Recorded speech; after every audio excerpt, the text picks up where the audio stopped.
Hello, Simone here, as always, with some ideas for what to pay attention to when you are getting ready to get on that journey to scale your business, which you got to get your ducks in a row because otherwise it doesn't go well. So we've talked a lot about clarifying your vision, making sure that you know exactly where you're coming from, that this is a shared feature in your company, that every single person on your team is part of your vision, is bought into that vision, understands it front to back, and also then how your planning implements with that to make sure that everybody can take the high level concept and break it down and make sure that is something that every single person in your company practices, that we produce more leaders.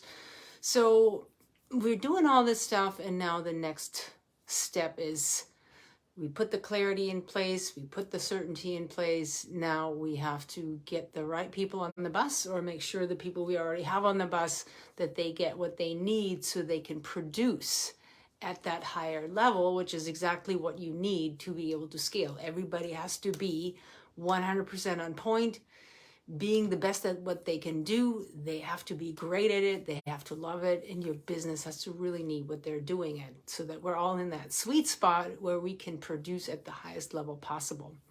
So that's for the people who are already on the team. And of course, when you're hiring up, getting those next level experts on the team, then that has to be even more important. So hiring up, getting those next level experts on the team, that's of course a really important move. But then when we have those people on the team and the people that we already have, how do we get them to contribute at the really high level? That is only possible if they get to actually bring all their contribution, all their talent, all their brilliance to the table and execute in alignment with that. So that means this whole planning process and then the implementation of it has to be a collaborative process. It has to drive, that's the only way it's going to drive big results.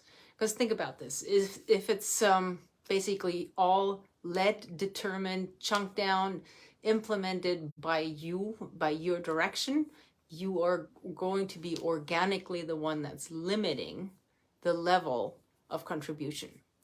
So we're taking all these people we already got, we're bringing them up, getting the new rock stars on place. So how do we make sure that everybody on the team starts showing up at that higher level, which is exactly what we need to be able to even get to a place of scaling?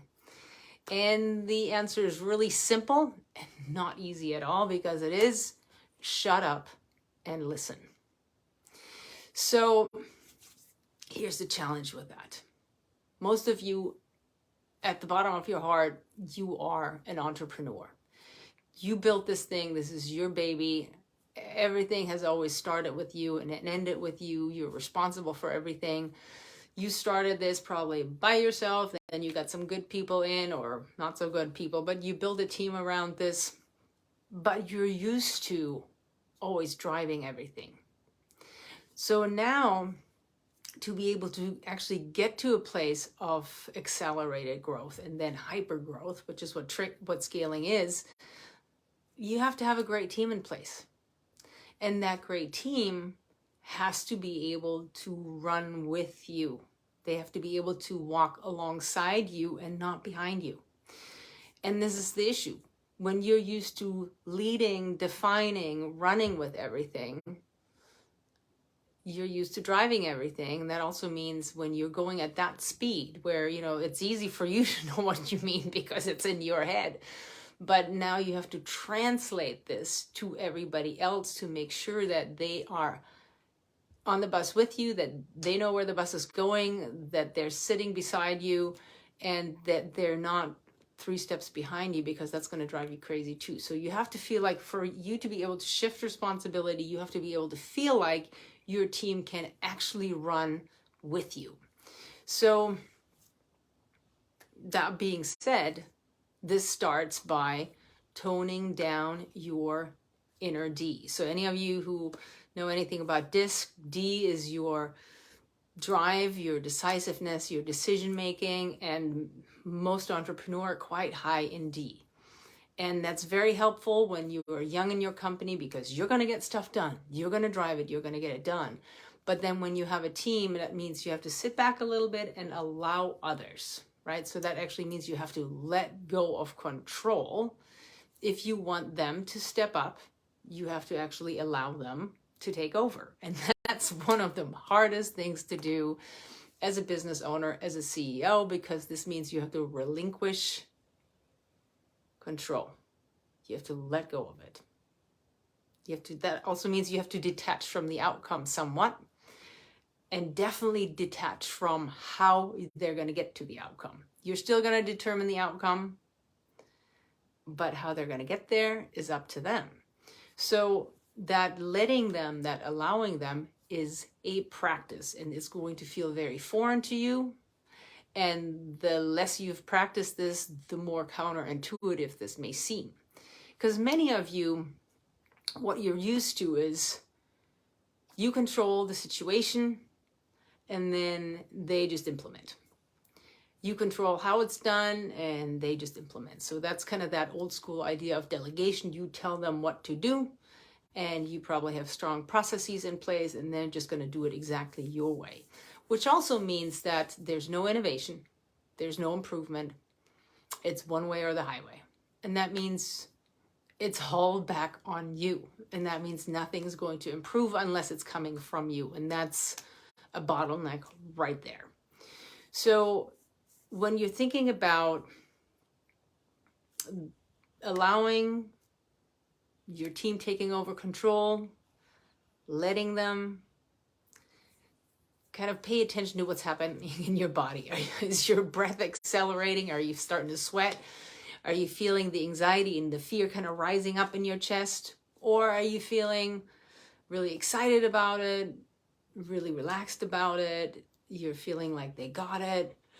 This is not even really a problem, or somewhere in the middle.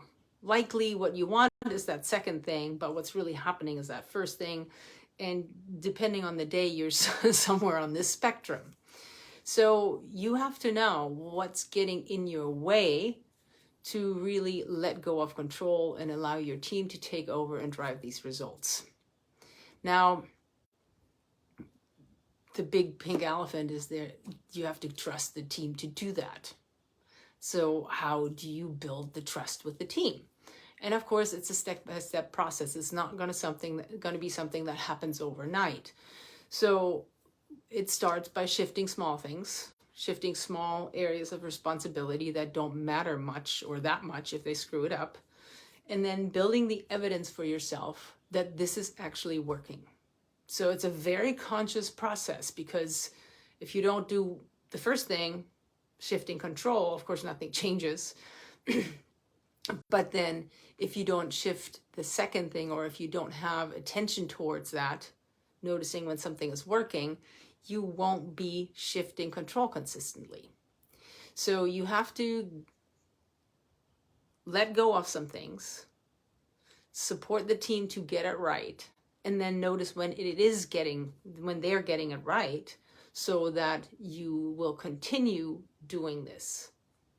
Because if you don't, you'll not notice, and you'll quickly slide back into your old habits, because your habit gravity is going to pull on that, and that's just the most comfortable thing for you to do. So you have to collect that evidence. And you may be thinking, what do you mean here? Let go and let God? I mean, what, I'm just going to hand it over and walk away, and what if it doesn't go well? It's a really good question to ask, because chances are sometimes it'll go well and sometimes it won't. So it's not like you're just tipping the baby out with the bathwater. It's not that. We are going to make this into a slow and deliberate process. So any of you who've ever read that book, it's been around for a long time, The 1 Minute Leader. I love that book because it has a very clear process in it. It's like you give people responsibility, you give them a lot of oversight and support. You set it up as, hey, I'm going to shift over this responsibility to you. This is going to be on you. And for now, I'm going to be looking over your shoulder. I'm going to micromanage you just to make sure that you get the information and the support that you need to get it right. And then as I see you picking it up and running with it, I'll let go of pieces. You'll have less oversight, and eventually you're going to own the entire process. So that's how we're going to look at it, right?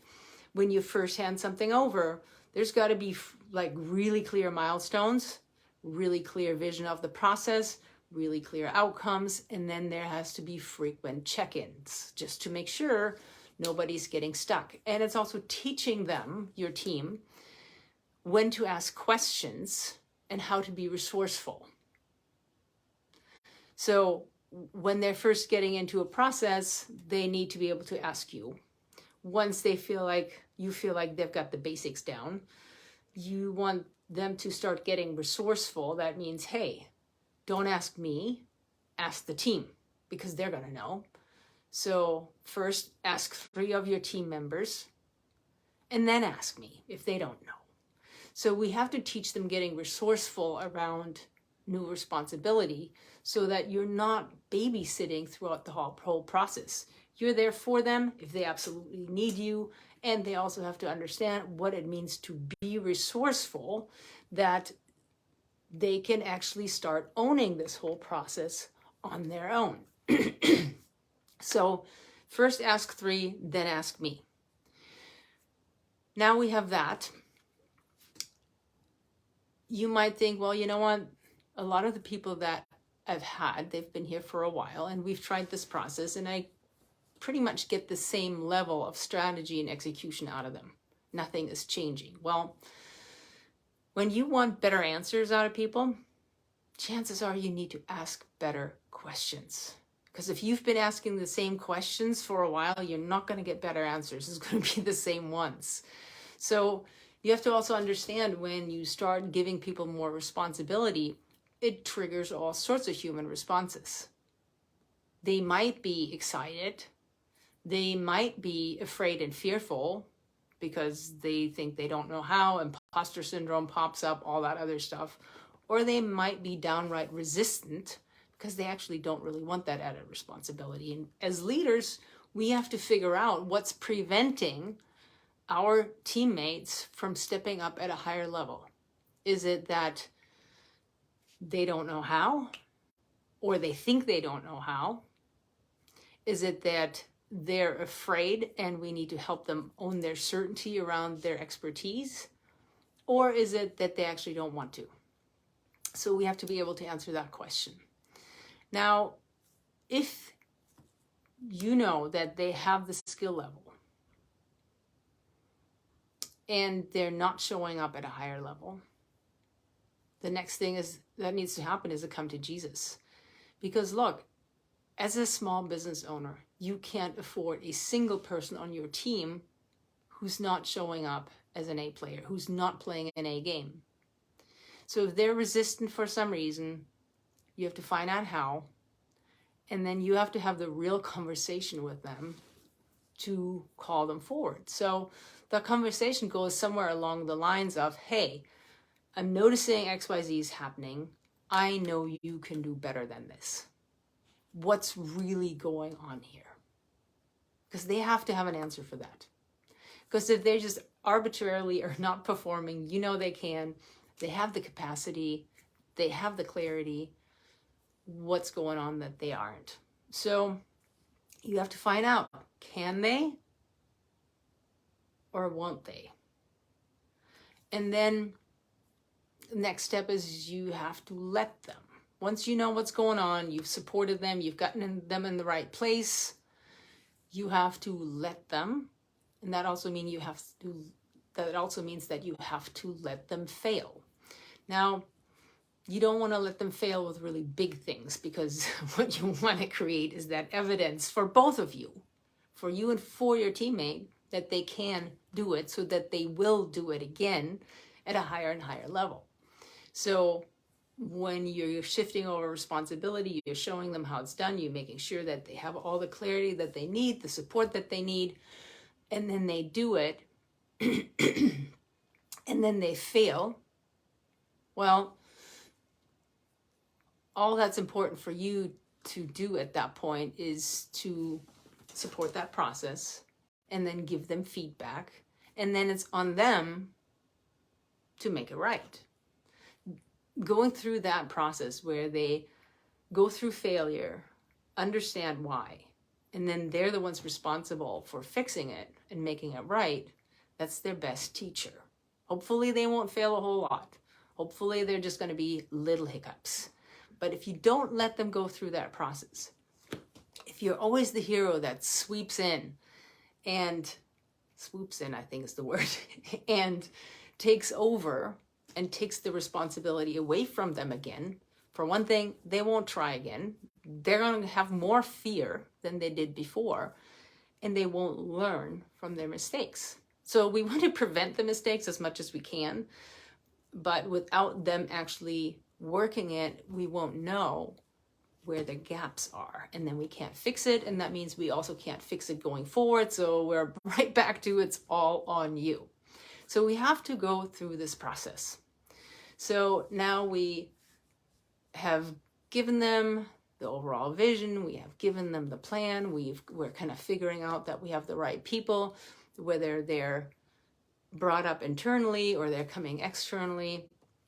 Now when we all have them in the same space, we're working with them personally, but one of our most important communication platforms is our team meeting. And I know many of you, when I say team meeting, the hair on your back stands up, because you're like, oh great, this is going to just be a dog and pony show, or this is all going to be me performing and nobody ever says a thing, and it's not really time that's well spent. Well, part of the problem with most team meetings is that the leader does all the talking. So we're right back to shut up and listen. So the way this is going to change, and we're going to take the whole collaborative nature of this into consideration here. You're setting this up with your planning, with your implementation, with your execution. Part of this is also to get them to talk, to get them to not just collaborate, but also challenge each other and build conflict with each other, because that means we're actually helping each other grow, we're helping each other up level. We are forcing innovation because we're challenging each other. We force different results, and that's what we want to do to get better results. So that also means if you're used to running the meeting and basically talking throughout the meeting, and everybody else is just kind of sitting back and listening, more or less glazed over, that needs to change. So now it's your choice or your importance to shift that, to teach them how it's done. So first of all, when we have team meetings, what we really have them for is, yes, to focus on our plan, but also to create new strategy and innovation. And that can't happen if you're the one who's doing all the talking. So we want strategy to happen. We want them to challenge each other. We want conflict, because that's what creates strategy. Now, part of that is to make sure that everybody understands that this meeting is a collaborative process, that it's not going to be you all talking, even if it's been that in the past. So one way of assuring that everybody actually shows up and is engaged is for every single person in that meeting to have some sort of responsibility in the meeting. So they have certain roles that they have to fulfill in the meeting that force them to be present, to be engaged, to follow, and come out of the meeting with the same action items. So everybody needs to have their specific roles in the meeting that they fulfill. And then we also have to make sure that the right people are in the meeting.